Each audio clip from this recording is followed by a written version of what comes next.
6 ತಿಂಗಳು ಬಾಕಿ ಇದ್ದಾಗ ಯಾರೋ ಒಬ್ಬ ರಾಜಕುಮಾರನನ್ನು ನೋಡಿದ್ನಂತೆ. ಅಯ್ಯೋ, ಎಷ್ಟು ಚೆನ್ನಾಗಿರ್ತದೆ ಈ ಜೀವನ, ನಾನು ಸುಮ್ಮನೆ ಬ್ರಾಹ್ಮಣನಾಗಿ ಹುಟ್ಟಿದ್ದೀನಿ, ನನಗೂ ರಾಜಕುಮಾರ ಜನ್ಮ ಬರಬೇಕು ಅಂತ ಬಯಸಿದ್ದಂತೆ. ಅಲ್ಲಿಗೆ ನಿಂತೋಯ್ತು, ಯೋಗಭ್ರಷ್ಟ ಆದ. ಮುಂದೆ ಅವನೇ ರಾಜಕುಮಾರನಾಗಿ ಧ್ರುವನಾಗಿ ಹುಟ್ಟಿದ. ಮಲತಾಯಿ ಕಾಟ, ಏನು ಭಯ ಅನ್ನೋದು ಗೊತ್ತಾಯಿತು.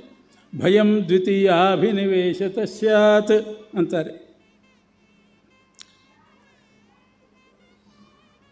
ಇನ್ನು ಭಾವ ಅಭಾವ ಅಂತ 2.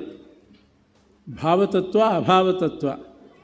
ಭಾವದಲ್ಲಿ ಅಭಿನಿವೇಶ ಮಾಡಬೇಕು, ಅಭಾವತತ್ವದಲ್ಲಿ ಅಭಿನಿವೇಶ ಮಾಡಬಾರ್ದು. ಡಿಸ್ಟ್ರಕ್ಟಿವ್ ಕೆಲಸ ಮಾಡಲಿಕ್ಕೆ ಹೋಗಬಾರ್ದು. ಏನು ಮಾಡೋದಾದರೂ ಕೂಡ ಒಳ್ಳೆಯ ಕೆಲಸ ಮಾಡಬೇಕು.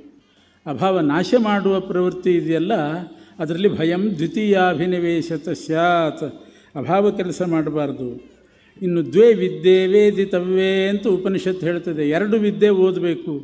ಯಾವುದು? ಪರಾಚೈವ ಪರಾಚ